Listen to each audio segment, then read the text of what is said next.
You know that moment when you're at a party, surrounded by people, laughing, talking, connecting, and you feel absolutely nothing?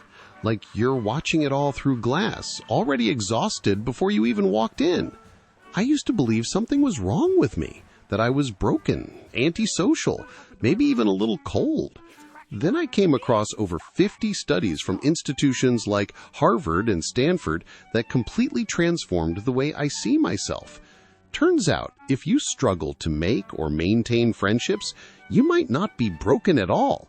You might simply carry one of these 5 rare psychological traits that science says makes deep connection more difficult. But here's the thing, not impossible. Stay with me, because what we're about to uncover goes far deeper than you might expect. Let's start with the first one, and honestly, this is the one that hit me the hardest. Trait number 1, deep processing. If you've ever spent 20 minutes analyzing a single text message, replayed a conversation in your mind 3 days after it happened, or noticed things in social situations that nobody else seems to pick up on, your brain isn't broken, it's occupied. Here's what the research actually reveals. Brain imaging studies have shown that people with this trait literally process more information per interaction, more details, more subtleties, more possible meanings. While most people are simply having a conversation, you're playing social chess, analyzing tone, reading micro-expressions, anticipating outcomes 3 moves ahead. It's exhausting, and it's precisely why small talk feels like running a marathon inside your own head. But here's the reframe. You're not overthinking, you're deep processing, and that kind of depth doesn't settle for surface-level friendships. It needs meaning, which leads us directly to trait number 2. This one explains why you'd rather have 2 genuine friends than 20 acquaintances. Trait number 2, quality over quantity. You've probably been told your entire life that you need more friends, that you should be putting yourself out there, that there's something wrong with being so selective. Here's the reality. The Harvard Grant study, the longest-running study on human happiness spanning 75 years, found that it's not the number of relationships that predicts well-being, it's the depth. And researcher Jeff Hall discovered something even more specific. It takes roughly 200 hours of meaningful time together to build a close friendship. 200 hours! So when you look around and see people with dozens of friends, while you have maybe 2 or 3 real ones, you're not failing at friendship. You're simply unwilling to call someone a friend after 1 coffee and a handful of texts. That's not antisocial. That's intentional. And science, honestly, says you're doing it right. But here's where it becomes even more fascinating, because trait number 3 explains why those 200 hours feel so much more demanding for you than they do for everyone else. Trait number 3, heightened sensitivity.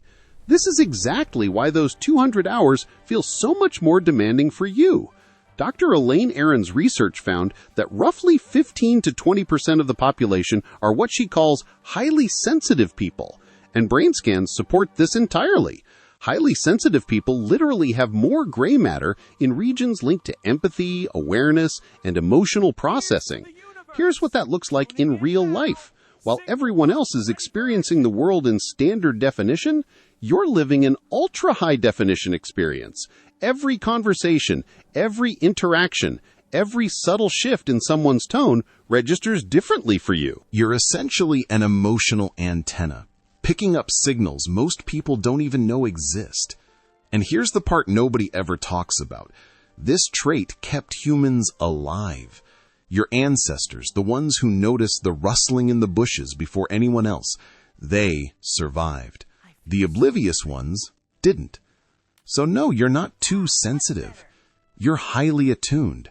And that's a gift that most people simply wouldn't be equipped to carry. But it also means you need more recovery time, more space, more intentionality. Which brings us to trait number 4. And honestly, this is the one that confuses people the most. Trait number 4, self-sufficiency. This trait confuses people because when you're emotionally self-sufficient, others tend to read it wrong. They think you're cold, distant, maybe even arrogant. But here's what's actually going on. Psychologist Dr. Emma Cepolo at Stanford found that some people are genuinely wired to generate their own sense of stability. They don't rely on external validation to feel okay. They don't need constant reassurance. They're not waiting for someone else to complete them because they already feel complete. And in a world full of people who unravel the moment they're alone, that's rare. That's genuinely valuable. But it also means you don't pursue friendships out of loneliness. You don't collect people to fill an emptiness. And that makes you harder to read. You're not cold. You're not distant. You're simply whole. And you're waiting for someone who adds to your life, not someone who becomes a substitute for it. Now, trait number 5. This one is a little harder to discuss because it's not about how you're wired. It's about what you've lived through. Trait number 5, trust wounds. This trait isn't about your wiring, it's about your history. Somewhere along the way, you learned that people leave. Maybe it was a parent who was physically present but emotionally unavailable, a friend who disappeared when things got difficult, someone who made you feel like opening up to them was a mistake, and your brain kept a record. A 2019 meta-analysis published in a major medical journal found that early experiences with trust, especially inconsistent ones, shape how we approach every relationship that follows. Your nervous system learned to protect you, to watch for warning signs, to keep people at a measured distance until they've earned their place. And here's what I need you to understand. That's not damage. That's data. Your walls aren't paranoia. They're pattern recognition. You're not refusing to let people in. You're just making sure the wrong people don't get in effortlessly. You're not broken. You're not cold. You're discerning. And you earned that the hard way. But here's the part we actually need to address. Because there's a real difference between protecting yourself and hiding from connection entirely. I'm not here to blindly validate every pattern, because there is a difference between choosing solitude because it restores you and retreating into it because vulnerability feels too dangerous. One is peace. The other is a prison you built yourself. So here's the question only you can honestly answer. Are you protecting your energy, or are you avoiding the vulnerability that genuine connection actually demands? Be real with yourself, because the answer matters more than you think.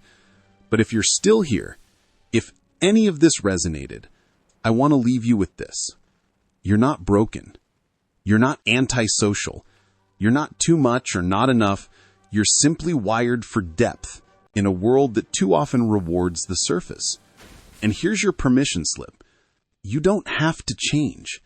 You don't have to force connections that drain you. The right people, the ones who truly get it, they're worth every bit of the wait. If this video made you feel seen, go ahead and subscribe.